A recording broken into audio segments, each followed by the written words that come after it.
is Los Angeles. Our Lady, the Queen of the Angels, as the Spaniards named her, the fastest growing city in the nation. It's been called a bunch of suburbs in search of a city, and it's been called the glamour capital of the world. A mecca for tourists, a stopover for transients, a target for gangsters, a haven for those fleeing from winter, a home for the hard-working. It is a city holding the hopes and dreams of over 2 million people. It sprawls out horizontally over 452 square miles of valleys and upland, of foothills and beaches. Because of that vast area, and because of a population made up of people from every state in the Union, Los Angeles is the largest police beat in the country, and one of the toughest. We're going to take you into the city hall where police headquarters are located. Here in communications are the ears and voice of the police. The lights on the complaint board flash 24 hours a day. Citizens reporting a prowler, a lost child, a man molesting a woman, an auto accident, a wild party. Spend an hour or two here and you will think the whole city has gone berserk. Minute by minute, the orders go out to the radio cars in the far-flung divisions. Watts and Wilshire and West Los Angeles. Hollywood and Hollenbeck Heights in North Hollywood. The work of the police, like that of woman, is never done. This is the case history of a killer, taken from the files of the Detective Division. The facts are told here as they happen. The story properly starts here in Hollywood Division headquarters at 1 o'clock of a June morning last year. Officer Robert Rollins had finished his tour of duty and signed out. It had been a tough day. He'd be glad to get home. His wife would be waiting up for him, as she always did.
Hey, fella. Come here. What were you doing back at that radio shop? Just looking. I was on my way home. Live around here? Yeah, a couple blocks down. Let me see some identification. Sure. Yeah, I guess I forgot my wallet. Look, lad, I've got to see some identification. How about my Army discharge? I got it right here.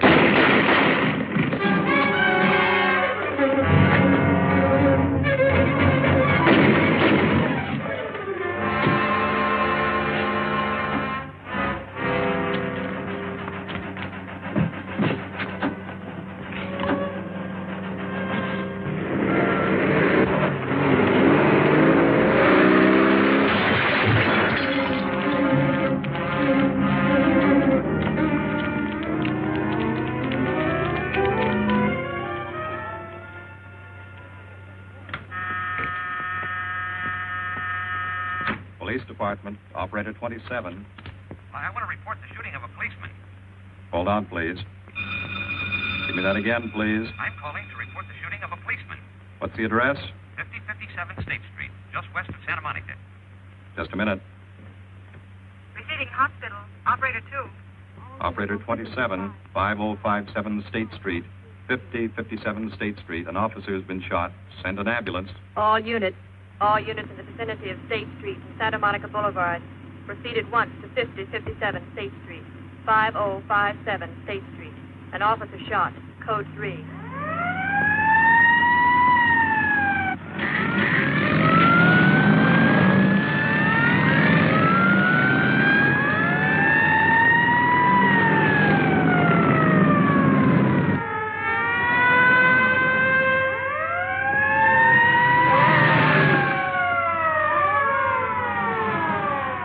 To Control 1. Control 1 to 80K. Go ahead. This is Breen. Instruct homicide to throw out a dragnet and pick up all suspicious characters in the area of the shooting. Also notify Sergeants Marty Brennan and Chuck Jones to report to me at the scene of the crime. Control 1 to 80K. Roger.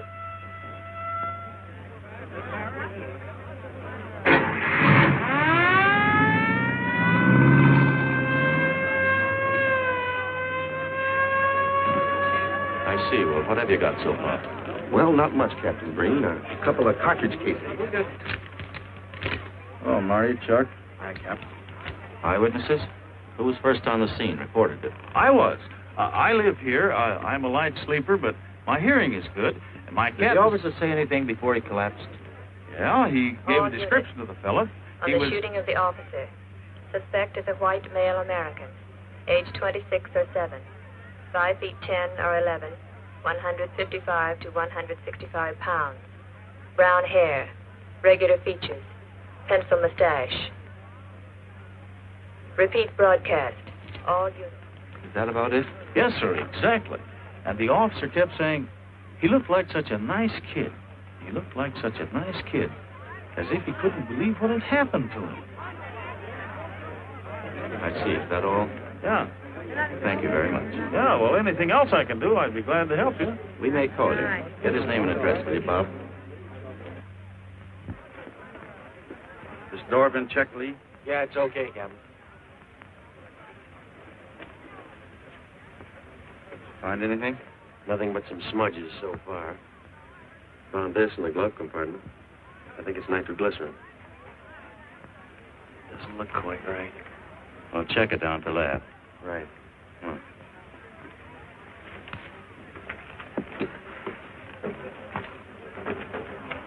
Open this up, Joe. No key, Captain. I'll try it open. Give me that bar, Frank.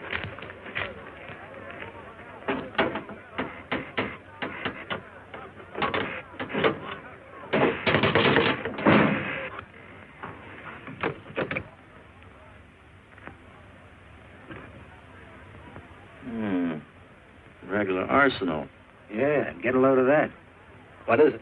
I don't know. It looks like some kind of an electrical device. United States Navy. Either stolen or war surplus. Send all this stuff down to the lab and check the serial number on that Navy equipment. Yes, sir. Captain Breen. We found these in the weeds over by the radio store. What do you got? A pair of cloth gloves, Captain. Well, he thought of everything, didn't he? All right, give them to one of the technicians. Yes, sir. Marty, you and Chuck come along with me. Let's go downtown and see what they picked up in the dragnet. Right.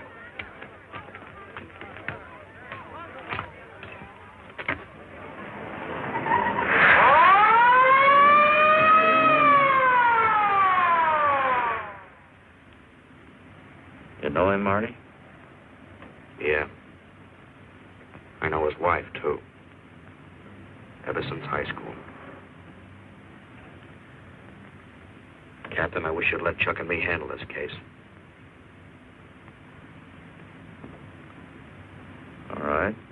I don't want any dead heroes. I just want the man who shot Rawlins. The suspects began to arrive at headquarters in droves. The police tossed every motel and hotel and many private homes in a 4-square-mile area around the scene of the shooting. Every available radio car and patrolman and detective was out on the dragnet. The strings were being drawn tighter and tighter. Many a man returning from a date or a late party or a poker game surprisingly found himself in a squad car, its siren screaming as it brought him to the detective bureau. The dragnet gathered in some strange fish, and many ordinary ones. All the rest of that night, the detectives probed, needled, questioned, quizzed. Everything was checked. Fingerprints, names, addresses, stories. Every fish in the net was examined. Most of them thrown back into the sea, not worth keeping. Except a few parole violators and slightly shady characters whose stories needed a lot of verifying. I wasn't prowling no cars. Just taking a walk, you know, getting in condition. You were running when the radio car picked you up. Yeah? Maybe that's why the guys call me Punchy. He's got a point there. 2 felony convictions, no warrant, no warrant. He's on parole. Book him, violation of parole. Let's have the next one, Joe. What were you doing in that vacant lot? The vacant lot. Lot? What were you doing in it at that time of night? Niệm của mình cũng cho lo ngồi ấy siêu nổi là ngồi ấy 30 cái nền miêu lúc lại của ngồi sinh thành nhé ngồi thành ca giờ tôi lừa đảo ra sang gì. You say your name is Ralph Henderson. So what? Well, you know, it's a funny thing, Ralph. There's a guy around this town that's been wearing your fingerprints. Only his name is Pete Hannon. Okay. So I'm dead. So what's one more confession in my life? Now you're talking, Hammond. Okay, Andy. Oh, Harry. What have we got here? Oh, some robbery suspects. Candidates for San Quentin. Handsome here is the big shot. He runs the outfit. Have a gander at his record. Car theft, escape from reform school, robbery, assault with a deadly weapon. Not bad. Look at the heater we found on him. German Luger, fully loaded. Redhead here tried to carve up one of the arresting officers with this pretty toy. Nice boys. By dawn, many minor wrongdoings had been uncovered, and a few incipient felonies. The checking of the suspects had been thorough, painstaking, and tedious. But all the work was for nothing. The man who had shot Officer Rollins was not among them. He remained no more than a description, a shadow of a man, mysterious, elusive, deadly, hidden away somewhere in the vast city. As for Rollins himself, he couldn't help. He was in a coma at receiving hospital. Mrs. Rollins waited out the long, tense hours while her husband fought to live. Many another officer's wife had so waited. Many another will. The word came shortly after sunup.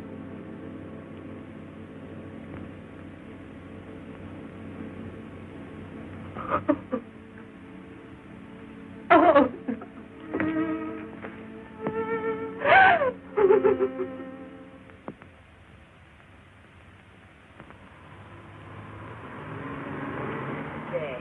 A white male American, 26 or 7, 5 feet 10 or 11, 155 to 165 pounds, brown hair, regular features, pencil mustache. This was no frightened fugitive. What went on in his mind? Why had he set his hand against his fellow men, taken the life of another, of a stranger, of a man who was merely doing his duty? He must have some plan, some goal that called for sudden death to anyone who got in his way.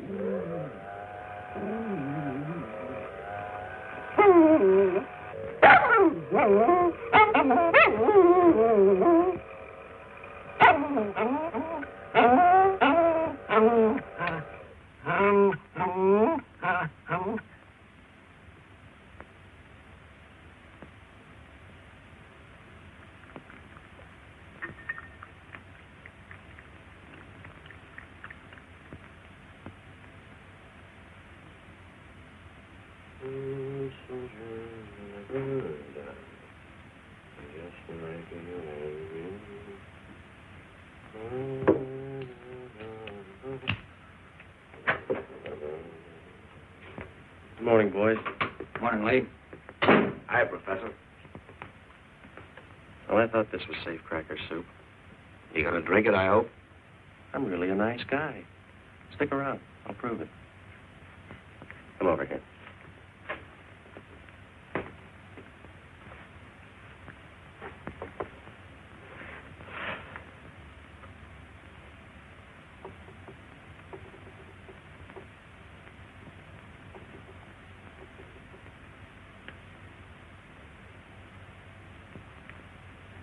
Hold this for me, will you, Chuck? Thank you. Now, if you'll hand me that hammer, Marty.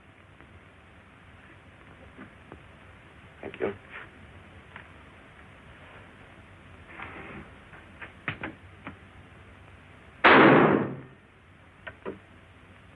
Yeah.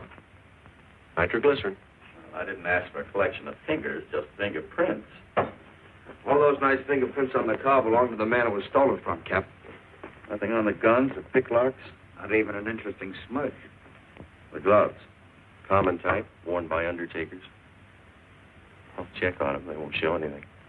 What did your scientific test show? A couple of little things. Tool identification on these picklocks. I got one under the scope. You want to take a look? Yeah.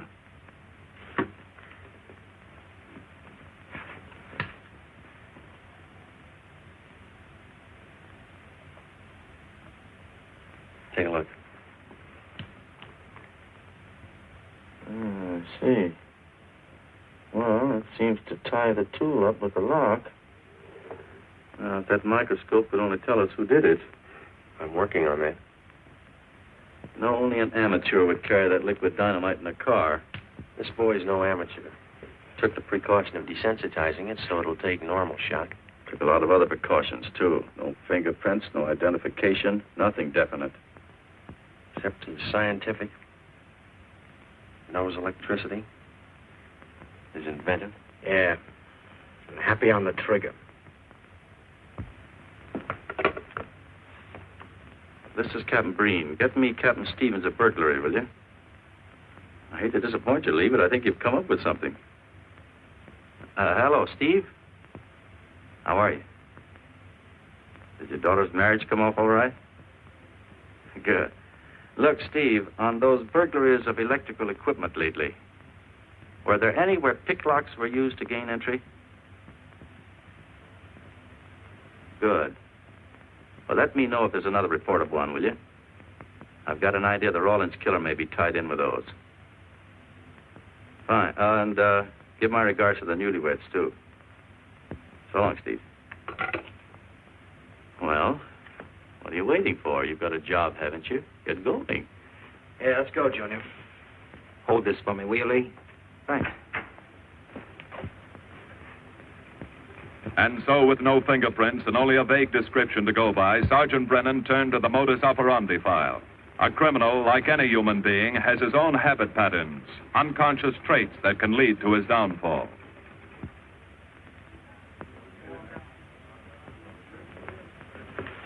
Well, there you are, Junior.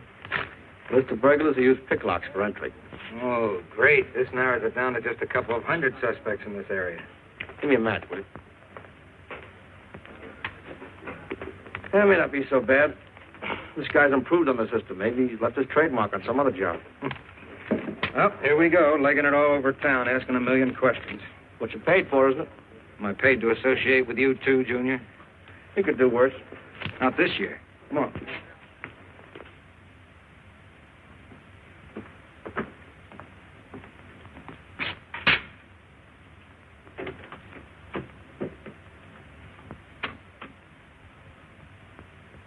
Car 12, car 12, in the 10,000 block on Mississippi. A 394-15 disturbance.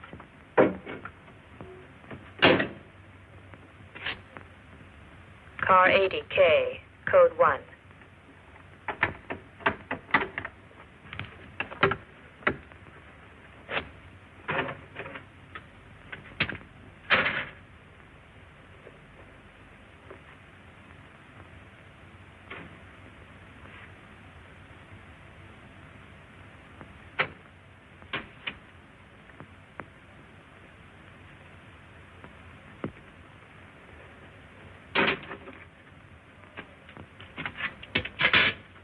All units.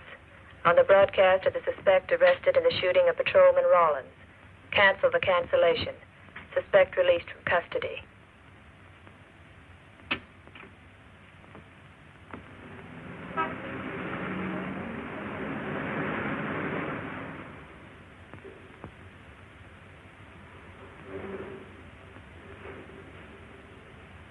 Oh, hello, Mr. Martin.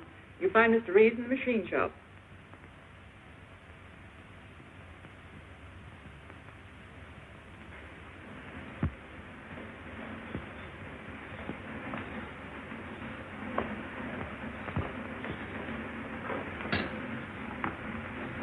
Hello, Roy. Glad to see you.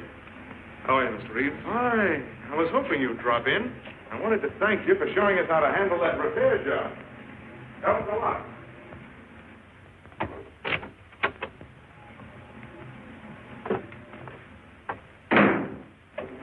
Oh, what have we got this time?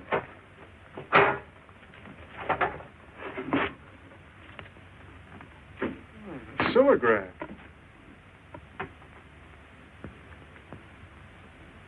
There are plenty of these around, Roy. Not like this one. Yes, I see. I suppose, as usual, you've added your own improvements. You know, it seems wrong that a man of your talents should bother consigning equipment for rental. I'd like to see you devote yourself entirely to experimental electronics. It'll come one day. I'll have a place like this. Well, why wait? I've got a pretty good setup here. You'd have modern equipment to work with, a lab, and my confidence. Thanks, Mr. Reeves. I have other plans. But, Roy, you can't tell where it'll lead. Might even work your way around to a percentage of the business. I like it this way. You just rent out my equipment. All right. All right. But if you should change your mind... I'm not likely to change my mind. I suppose you want me to set this up for rental, too. Mr. Reeves, you've already got 5 pieces of my equipment. You'd like to know what results I've had from the rental so far, Well, I can't say as I blame you. I think you'll find this satisfactory. Satisfactory. Goodbye, Mr. Reeves. You'll come back again soon, won't you? Sure. Oh, incidentally, how's that television projector coming along? The one you said would reflect a 12-foot image. Still working on it. I just wanted you to know I've already set up a rental on it. In fact, I think they'd like to buy. It'll come pretty high. Oh, money is no consideration with this customer.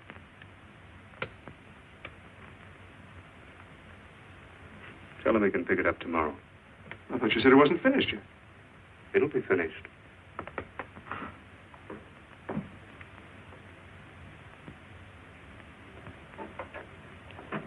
It uses an image fixer and then projects by ordinary incandescent.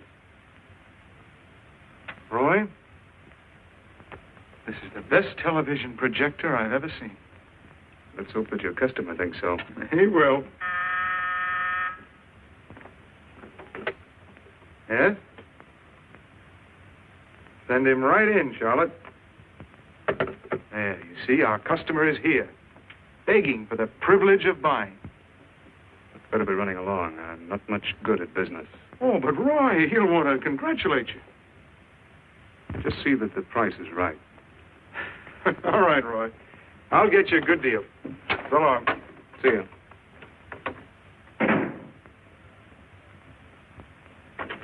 Well, Mr. Dunning, come in.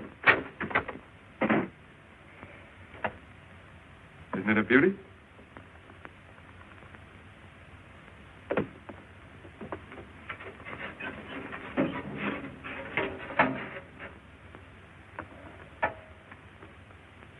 It's a beauty, all right. You like it? I certainly do like it. You see, it's mine. What do you mean? Let me have the police. I built it. Spent years on it. Oh, you must be crazy. Roy built this machine himself. Your friend's a crook, Paul. You've been taken in. Hello? Give me the burglary detail. Dear Jim, regarding your inquiry on a .38 caliber Smith & Wesson revolver, come in, boys. Burglary detail just sent this report through. It's a man named Dunning reports tracing a stolen television projector to the Reeves Electronics Lab. Think it's a tie with the Rawlins case? Well, take a look at this fellow Reeves and see what gives. I'll notify burglary we're following up on it. Right. Come on, Junior. What else did he place with you for rental? Oh, a number of things. All war surplus that he bought on his veterans rating. Oh, is this more of his equipment? Yes. Yes, he left it here on consignment. I'm sure that Roy can explain everything. Well, maybe he can, Mr. Reeves, if you'll tell us where he lives. But I don't know. Mr. Martin's on the phone, sir. I'd better talk to him. I think so, Mr. Reeves. I'll take it in the superintendent's office.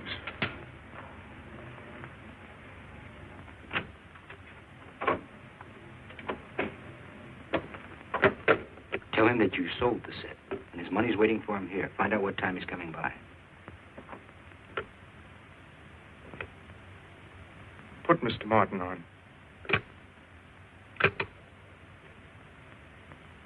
Hello, Roy? Yes, I've sold it. Your money is waiting here for you. Yes, I'll be working late tonight. What time will you be by? First thing in the morning. Well, maybe you better come in tonight, Roy. A couple of things I want cleared up. Like what? Oh, technical things. Besides, I don't like to leave the money in the plant overnight. How about 8:30? Fine. I'll see you then. I'll leave the front door unlocked.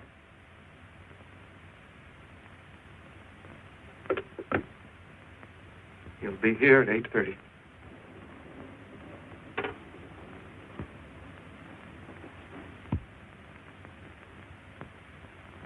Well, I'll just run along home and get some dinner. We'd like you to stay too, Mr. Reeves. Why? For company. You want to cooperate, don't you, Mr. Reeves? Certainly. Good. Now, you just wait in your office. We'll be around. Very well.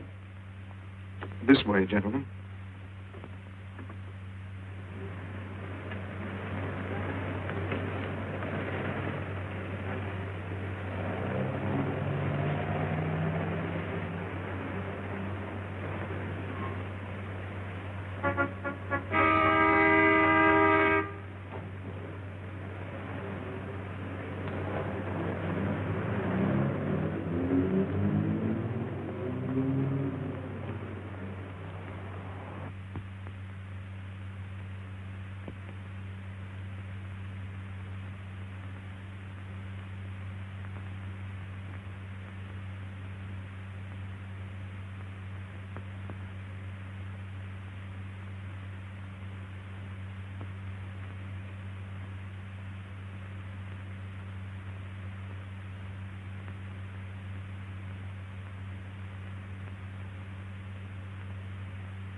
Reeves.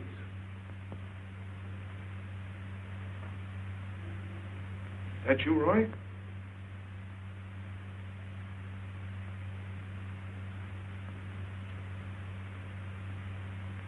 Go outside and block that alley door.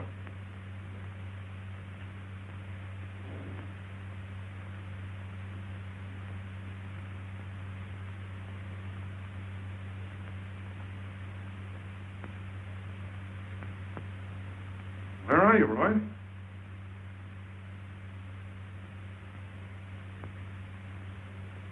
Who's in here? No one. I'm alone.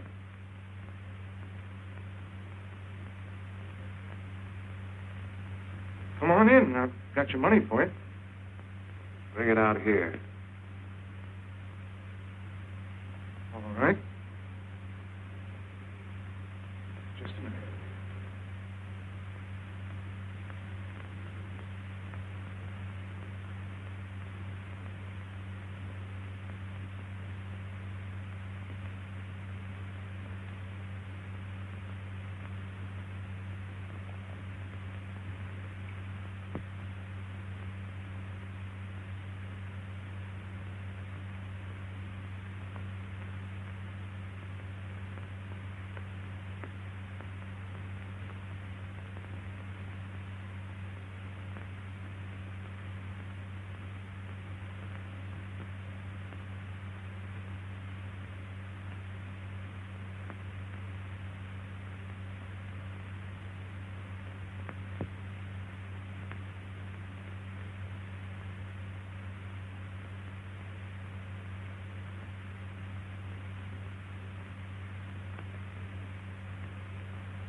No. None of them even looks like Roy Martin. He had such a fine face. Didn't keep you from carrying a gun. Or didn't you know that? No, I didn't. I've told you all I know, all he ever told me. What about his friends? Didn't he have a girl? No, I don't think so. He had no interest in anything but electronics. Where did he pick up the subject? Books, magazines. Mostly from the Signal Corps. He was attached to a radar unit. Get a teletype off to the War Department. That might help. Yes? Ready on your call to receiving hospital, Captain Breen. Hello, this is Captain Breen. What is the latest report on Sergeant Jones?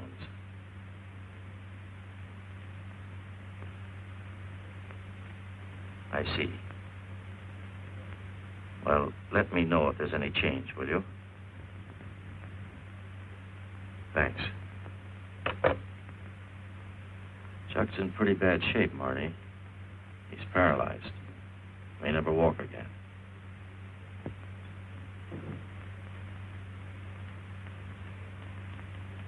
Oh, I'm sorry. It's funny that Martin showed up at 7 when he told you he wouldn't be there till 8:30. I don't know why. Except he was always unpredictable. I'll tell you why. Because you warned him. That's why he came early. That's why he came in the back way. But you heard me tell him the front door would be open. And the key to let him in the back way? He must have had one made. Why don't you tell us the truth? Marty!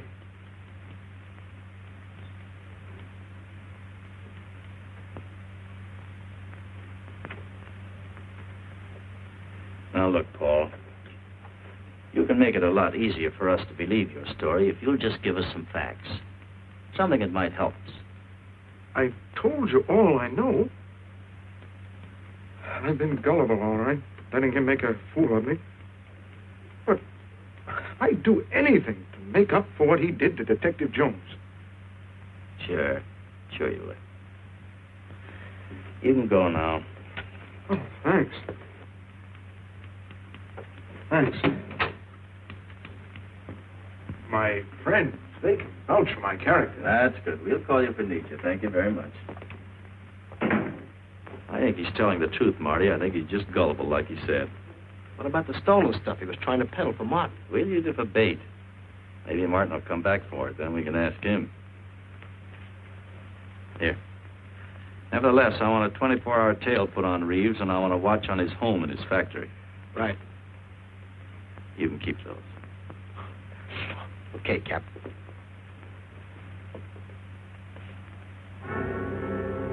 And now the killer changed his tactics, his modus operandi. It would baffle the police. They always expected burglars to remain burglars, not go in for stick-ups. They'd never tie this up with him. So wearing a variety of disguises, coming and going like a shadow, ready to kill if cornered, he struck the bottle stores in a one-man blitz that had the robbery detail dizzy.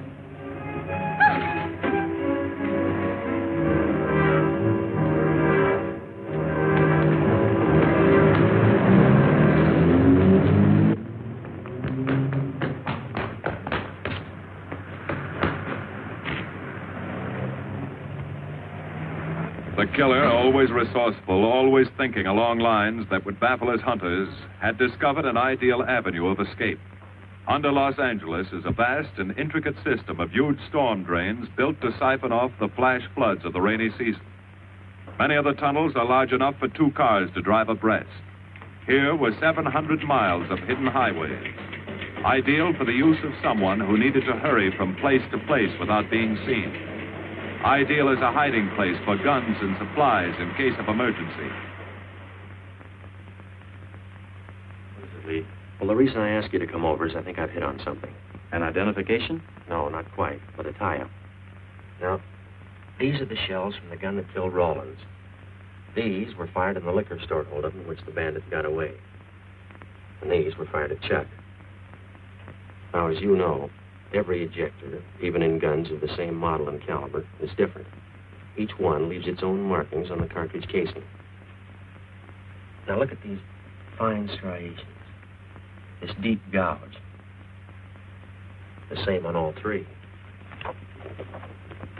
In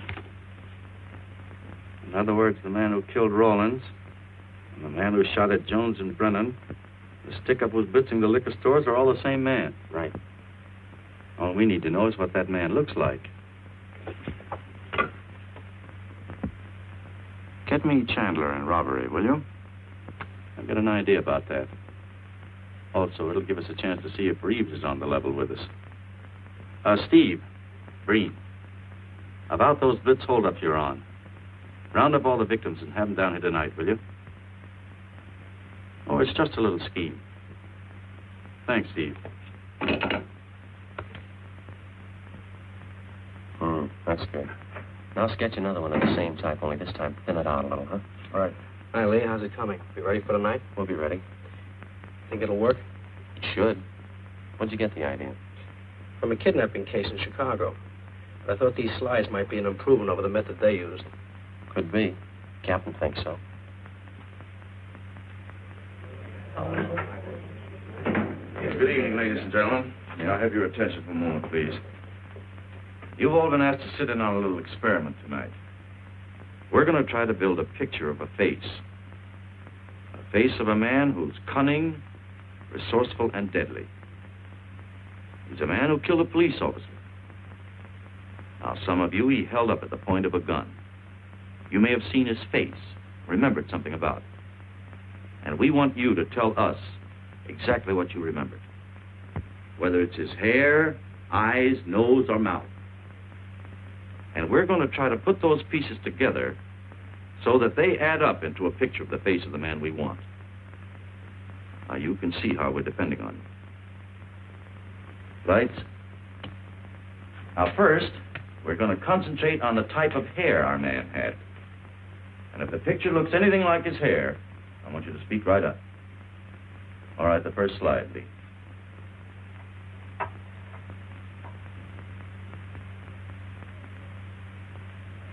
His hair had waves in it, well groomed. That's the idea, Miss Smith.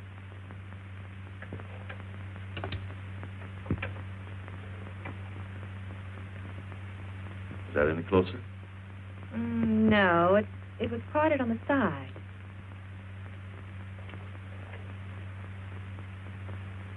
Oh, that's more like it, except it was thicker.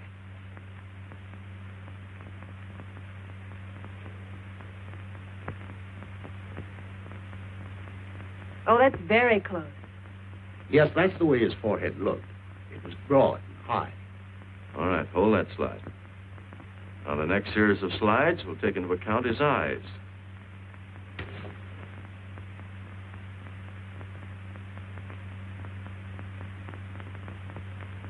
Oh, 1 minute, please. Wait, 1 minute. His eyes were a little like that. Maybe a little smaller, like beads. Go on, Lee.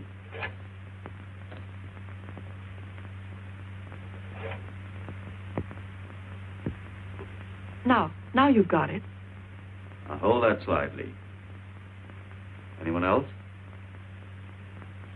That looks like him, only a little madder. He had a patch over one eye when he come into my place of business.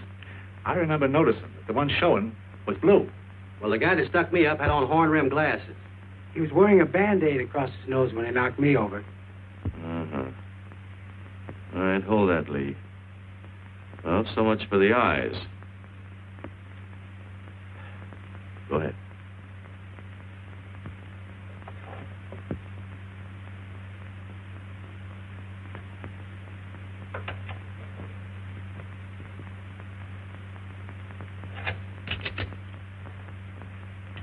Señor Capitán. Yes, Miss Montalvo? Ay, ¿cómo se dice en inglés? A sus órdenes, señorita. Ah, qué bien. En este bandido, la nariz fue chata, como aquella, pero un poco más chata y más ancha. Like that, Captain, but more snub, wider.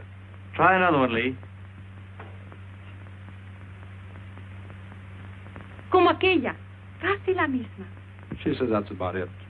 Thank you very much, Miss Montalvo. Get Reeves. Any more comments? That's pretty close, all right. Pretty close. Perfect. All right, now we'll start on the mouth and chin. The next series, Lee. I think his lower lip stuck out more.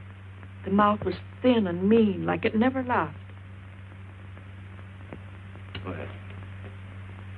Something like that, but thicker lips. There. That's it. That's him. All right, now hold that right there, Lee. Oh, come in, Mr. Reeves. Good evening, Captain. Did you ever see that face before? Why, it's Roy. Except for the hair being a little lighter and the eyebrows heavier. It's Roy. You're sure? I'm positive I'd know him anywhere. Lee, I want a retouched photograph. Now lighten the hair and give more body to the eyebrows. Right. Lights. That's all.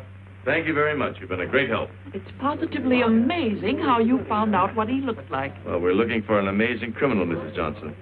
Thank you and good night. Good night, Captain. And so the face of the unknown killer, built up from fragments of evidence, was sent out all over the country. To chiefs of police, to sheriffs, to county constables and county jailers, to the wardens of prisons, to all postmasters and postal inspectors, to the agents of the Treasury Department, to the FBI.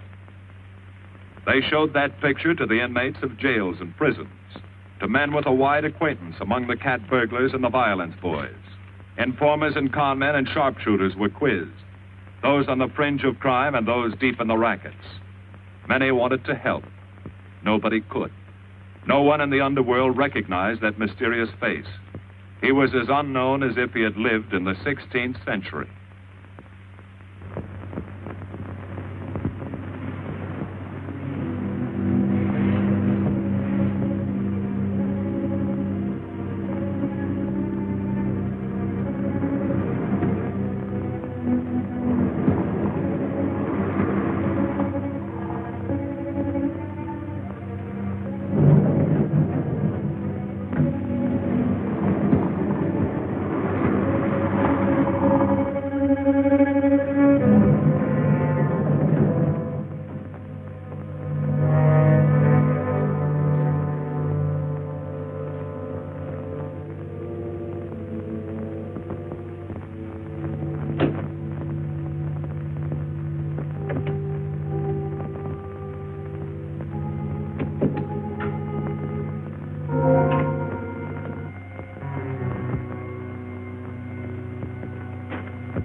Reeves.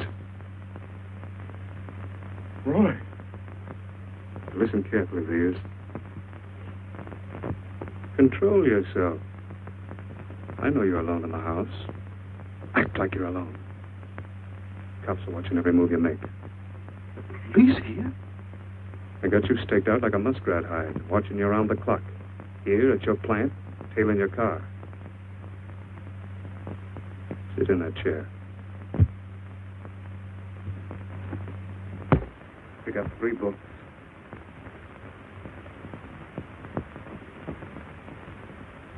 Don't look up and don't answer me. All right. So glance at the book.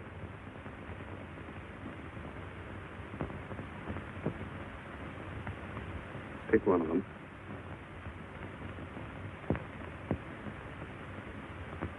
Okay.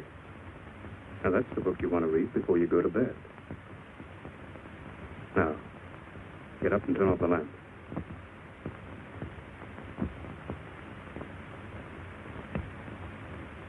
Come here. Come here.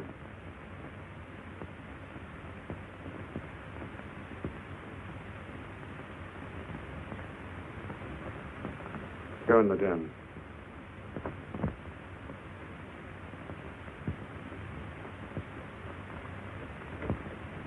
Follow the straight stack.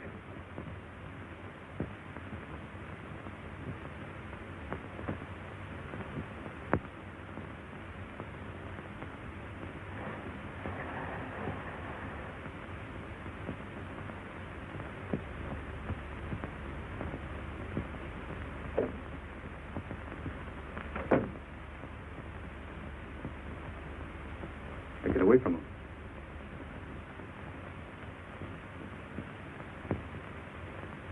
What do the cops know about me?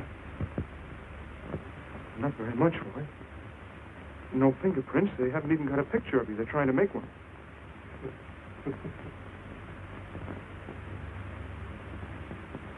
How much cash you got in the house? None. I never keep any cash in the house. It isn't good business. I suppose you think it was good business letting me walk into that trap. No, I know. Don't do anything you'll regret. Now listen to me. It isn't too late. Give yourself up. Come to your senses before you kill someone else.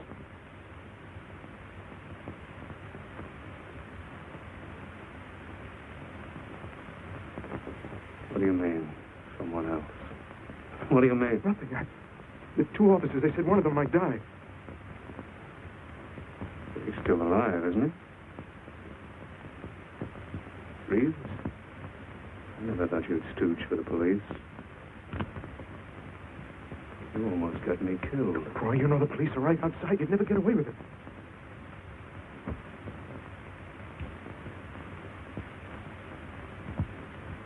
That's right. Now you're being sensible. I know there's money here. Where is it? Don't worry. I'll get it.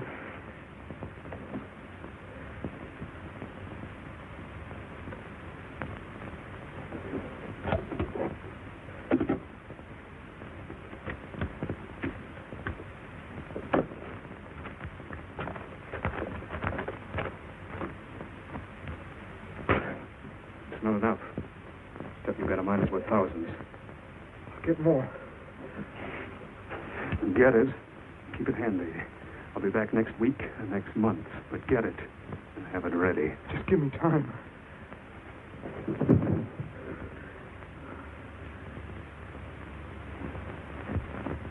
Oh! Look, I don't want policemen outside my house following me around. That's what made Roy suspicious. I'm leaving in the morning. I'm afraid I'll have to disappoint you, Paul. Unfortunately, you're our bait. I won't do it. I've done enough. Look, no one's done enough until we find this killer. I asked you to keep a sharp lookout on this house, Marty. I did. Two of the best undercover men in the department were assigned here. That didn't keep Martin from getting in. What's the matter? You tired?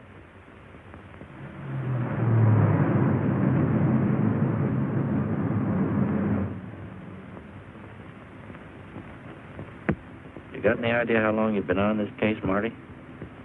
Months. Long enough to have come up with something by this time. You know any more about the Rawlins killer than you knew the first week? Yeah. He's about the toughest nut I've ever had to crack. That's what I told the chief when he called me in this afternoon and wanted to know why the case hadn't been broken. Look, Captain. Rawlins was a friend of mine. So's Chuck.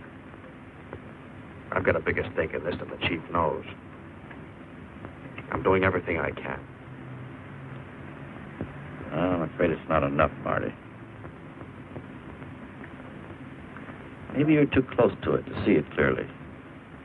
Maybe it needs a fresh team, a new viewpoint. I think you better take a couple of weeks off, Marty. Starting tomorrow. Anything you say, Captain.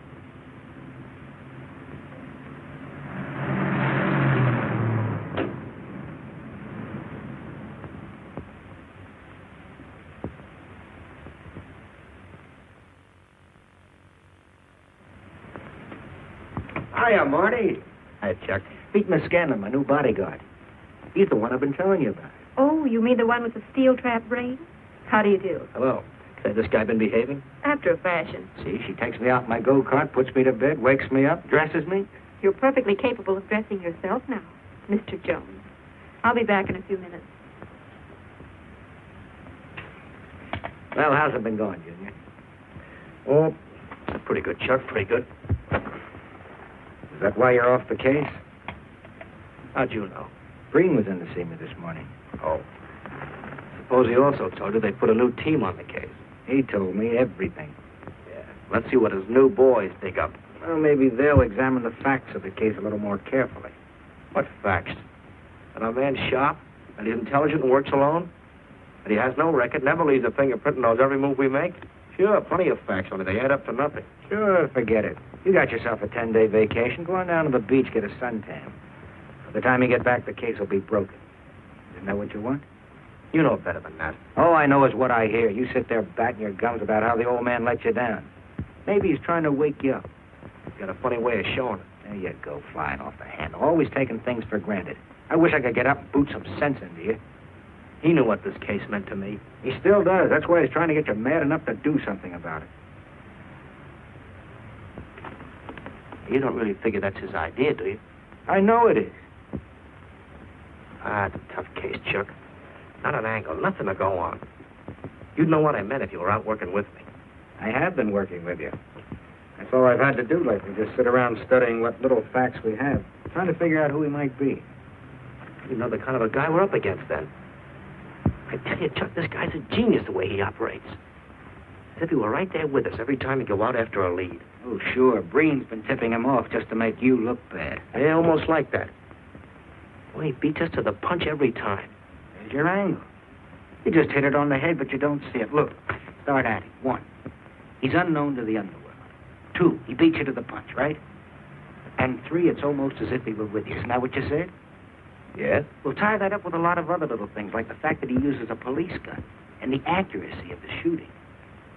Anybody could buy a police gun, and the Army could have taught him how to shoot. Yeah, but who taught him how the police operate? Oh, I know what you're driving at, Chuck, but a cop. Those things happen. Yeah. Now, if I were still in the case, I'd start with our own department first, then Santa Monica, Culver City, Burbank, Pasadena. See you later, Junior. Hey, don't let him out of your sight, beautiful. It's the first time in years he's used his head.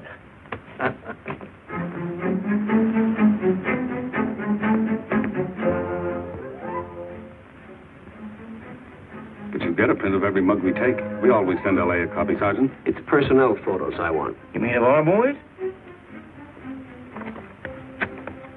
That's Roland's killer, isn't it? That's right. You've checked your own department. We did that first.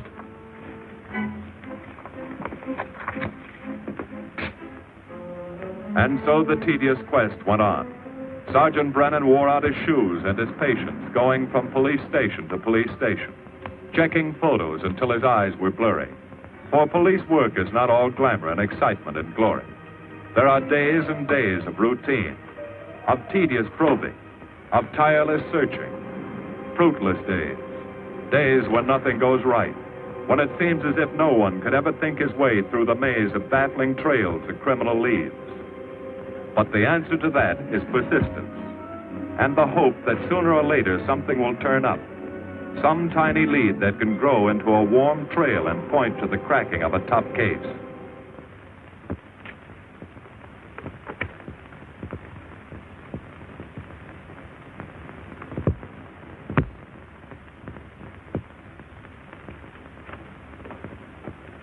Well, that does it, boys.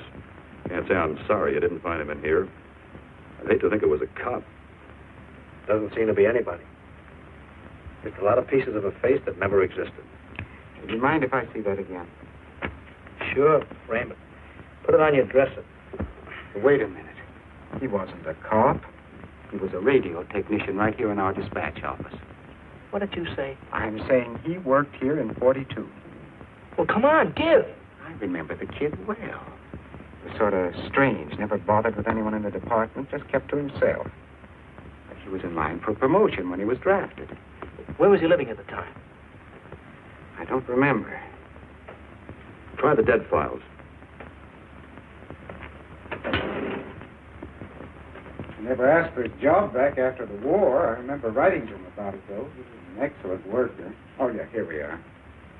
Yeah, this is it. Took a while before he answered, but like he says in the letter, he wasn't interested.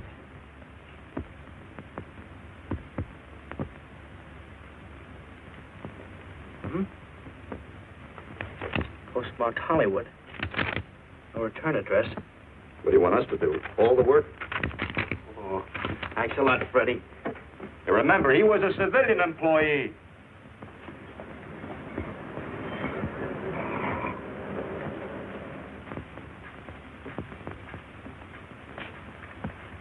Well, how about it? Anybody recognize him? Not on my route. I never saw him before. Okay, fellas, thanks very much. I thought for a minute... He had that face. I wondered. Yeah? Well, this may not mean anything, but he looks like a guy that's on my route. He never gets any mail, but I see him around here all the time. He lives in one of the courts. Where? Come on, I'll show you. It's not that easy. What time does your route take you past those courts? About 9 o'clock. Why? Just thinking.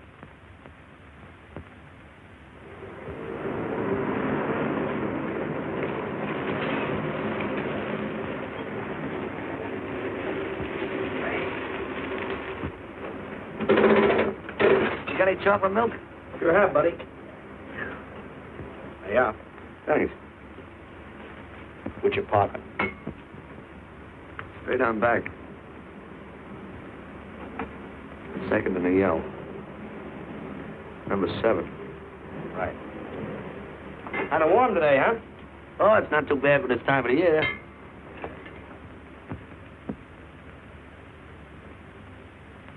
Good morning. Morning. You're new in the route, aren't you? Yeah, substitute. What happened to the other fellow? Sick. Oh, what's the matter with him? I don't know. I catch everything. Hear about it on the radio, and next morning I got it. Too bad. You aren't very social. The regular fellow always stops and talks to you. Sorry, Eddie, I'm a little late this morning. I was hoping maybe you could help me. There's something very funny going on in this court. Yeah? I was scared to go to the police with it. I thought maybe I might be poisoned. What? Yeah. By the manager. She's a witch. She's a what? A witch. She puts poison in my milk. Oh, I see. Look. You switch the bottles when she isn't looking, see? Drink our milk. Then you'll be safe, right?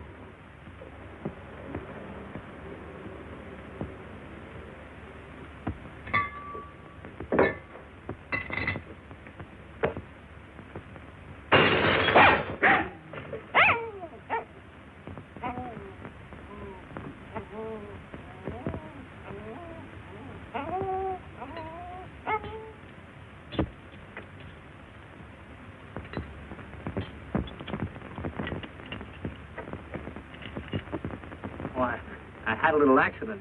Got a mop, I'll clean it up. Leave it be. I'll clean it up myself. Okay, mister.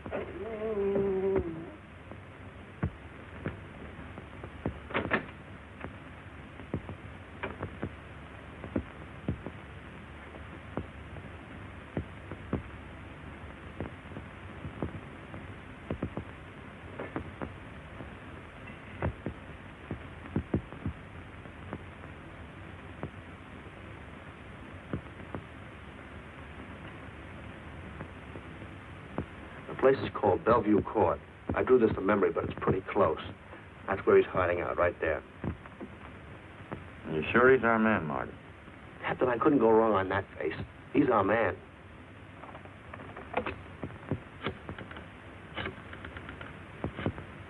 Now, there are 5 cottages in this area, and 2, number 6 and 7, in the L at the end of the row. Our man lives in number 7. This building department plan will show you the whole layout. It's bounded on 3 sides by Fuller, Santa Monica, and Poinsettia. Now, the court is partly surrounded by a high wall. Breen, homicide. Good, you keep your eyes open until we get there. Morgan has just gone into his bungalow alone. Any questions? All right, you all have your instructions. Let's go.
We're out on time. Wait 5 minutes. Go around and block the side entrance. Keep your lights off.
He's loose. I want a radio car in a hurry.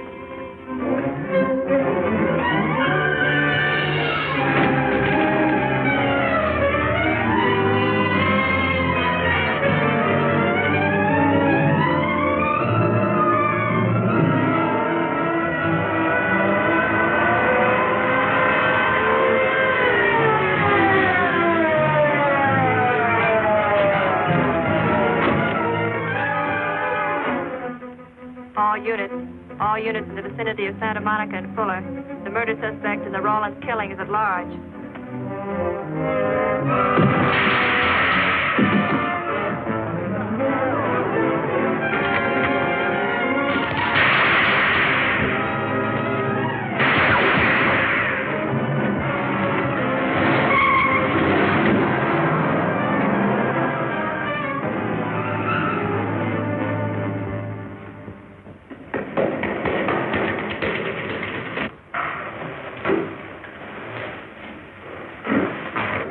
I want a map covering the storm drain system in this area.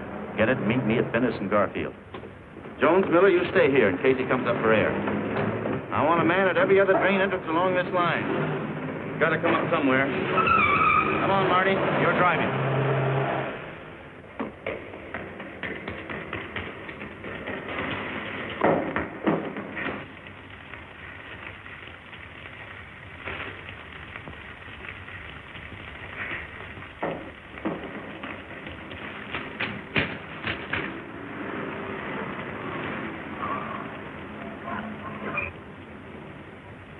Keep this drain covered.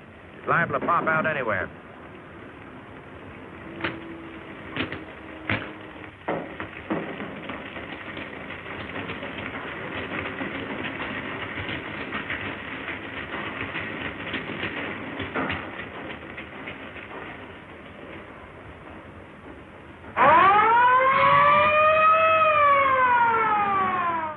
Why Venice and Garfield, Captain? It's the main intersection of the system. We can head him off that way. ADK to Control 1. Clear frequency 7. This is an emergency. Control 1 to all cars on frequency 7. Stand by. Control 1 to ADK. Go ahead. Notify homicide. Send the following to Venice and Garfield. 4 squads, battle lanterns, gas mask, tear gas. Urgent. This is a code 3. Control 1 to ADK. Roger.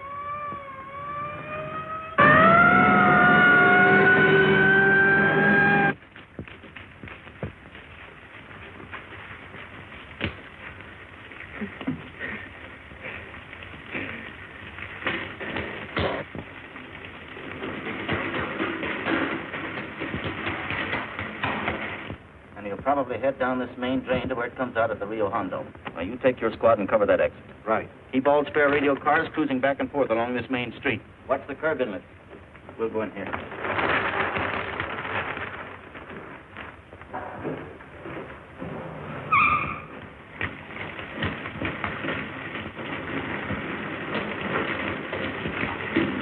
Any sign of him? No. And we've searched every foot between here and the Rio Hondo outlet.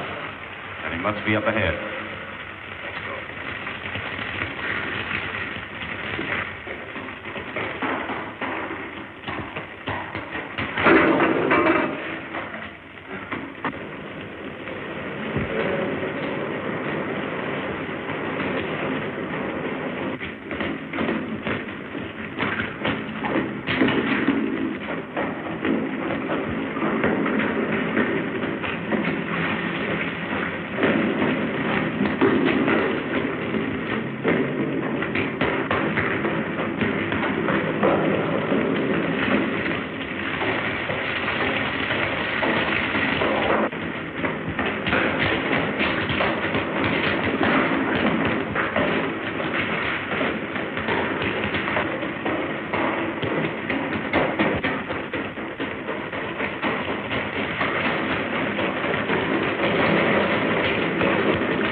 That's done.